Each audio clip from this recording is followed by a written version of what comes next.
नमस्कार दोस्तों, स्वागत है आपका और आपके साथ मैं हूं आशिमा त्यागी। दोस्तों, कभी आपने सोचा है कि जब कोई भारतीय विदेश में बड़ा फ्रॉड करता है तो सबसे पहले कौन सी बात सोशल मीडिया पर चलने लगती है? सवाल आपसे है, जवाब नहीं है। एक और गुजराती, और इस बार भी वही हुआ।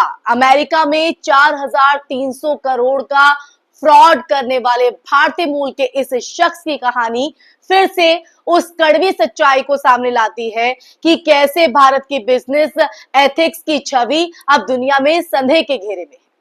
आपने सही सुना, जी हां, अमेरिकी एजेंसियों ने खुलासा किया है कि इस व्यक्ति ने निवेशकों को गुमराह कर अरबों रुपए की ठगी की। मामला कोई छोटा नहीं, हजारों निवेशकों की मेहनत की कमाई डकार जाने वाला एक सुनियोजित कॉर्पोरेट स्कैम है। और ये चौंकाने वाली बात ये है कि ये कोई पहला मामला नहीं। पिछले कुछ सालों में अगर देखें तो भारतीय मूल के कई बिजनेस टाइकून, खासकर गुजरात का धड़ी के आरोपों में पकड़े गए। इसलिए एक और गुजराती उसका जवाब है दोस्तों।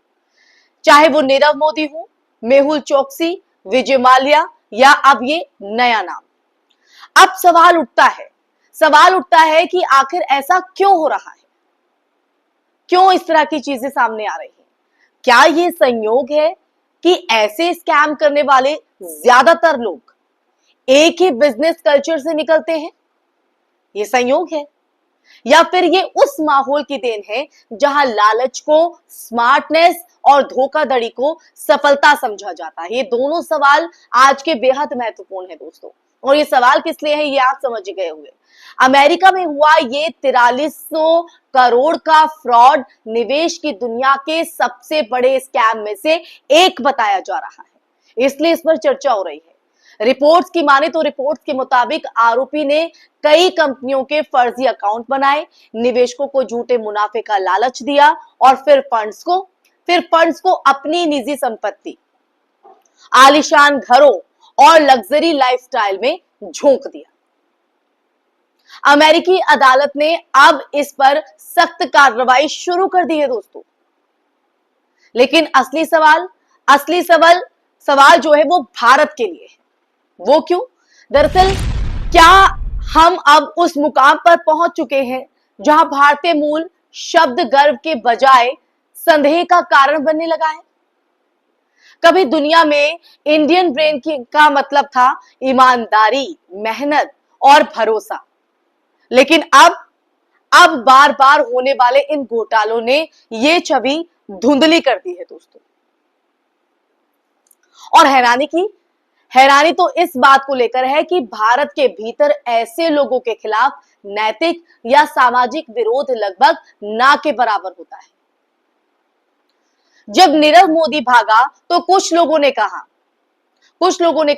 कि वो तो बस बिजनेस में फंस गया था। जब मेहुल चोकसी कैरिबियन में पकड़ा गया तो भी कुछ आवाजें आई, कुछ सुनने को मिला दोस्तों। कम से कम भारत का नाम तो विदेश में ऊंचा कर दिया। ये विडंबना नहीं तो क्या है दोस्तों? क्या है कि जो देश गरीबी, बेरोजगारी और सामाजिक असमानता से जूझ रहा है, वहीं से अरबों का फ्रॉड करने वाले निकले। फ्रॉड, और फिर भी उन्हें सफल उद्यमी की तरह देखा जाए, कहां से वाजिब है? और यही तो असली संकट है, असली मुश्किल यही है दोस्तों। सिस्टम से ज्यादा सोच का पतन। ये सोच, भारत में अब ऐसा माहौल तैयार किया गया है जहां सत्ता, धर्म और दौलत, ये तीनों मिलकर ईमानदारी को मजाक बना चुके हैं। जो पकड़ में नहीं आया वही सफल है। ये विचार आज समाज की नसों में गहराई तक बैठ चुका है या अपनी पैठ बना चुका है दोस्तों। और जब ऊपर के लोग यानी सत्ताधारी, बड़े उद्योगपति खुद पर दर्ज मामलों के बावजूद राष्ट्र निर्माता कहे जाते हैं, तो नीचे के लोग क्या सीखेंगे? आप ही बताइए, उन तक क्या संदेश जाएगा? और भारत की छवि, ये 4300 करोड़ का फ्रॉड केवल एक व्यक्ति की लालच की कहानी नहीं है दोस्तों। ये उस मानसिकता की पोल भी खोलता है जो भारत से लेकर अमेरिका तक फैल चुकी है। वो मानसिकता जो ये कहती है, दर्शाती है कि पैसा किसी भी तरीके से बनाओ, नैतिकता बाद में देख लेंगे। और जब हम इस डर्रे पर चढ़ेंगे तो शायद यही वजह है कि छवि तो खराब होगी। अब वक्त है इस पर सोचने का, इस पर विचार करने का, क्योंकि जब धोखा कला बन जाए और अपराध कैरियर, तो समाज का जो पतन है वो दूर नहीं है दोस्तों। तब भारतीय मूल होना सिर्फ पहचान नहीं, बल्कि दुनिया के सामने एक सवाल भी बन जाएगा। वो कैसे? और सवाल देखिए, वो मैं आपको बताऊं कि क्या भारत सिर्फ टेक्नोलॉजी और टैलेंट निर्यात करता है या अब ठग भी?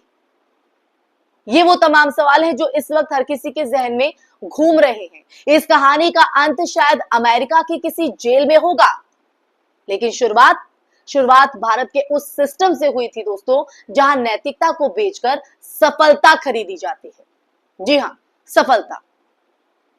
और यही सबसे बड़ा फ्रॉड है, जो किसी कोर्ट में नहीं, बल्कि हमारी सोच में, हमारी मानसिकता में चल रहा है। और यही सबसे बड़ी विडंबना भी है आज की। इसीलिए दोस्तों आज इस पर चर्चा करना जरूरी हो गया था। अब ये नाम सामने तो आया है, देश की छवि बाहर किस तरह से जा रही है, किस तरह के सवाल हैं, इस चर्चा में मैंने आपको वो भी बताया। लेकिन इन तमाम परिस्थितियों के बीच एक बड़ा सवाल तो ये है कि इस चर्चा को सुनने के बाद आपके जहन में क्या विचार है? आप इस सच्चाई को किस तरह से देख रहे हैं, जो सिर्फ अपने हित को साधने के लिए देश की छवि को भी दांव पर लगा रहे हैं, उस पहचान को भी दांव पर लगा रहे हैं जिसके नाम से हमारा देश जाना जाता था।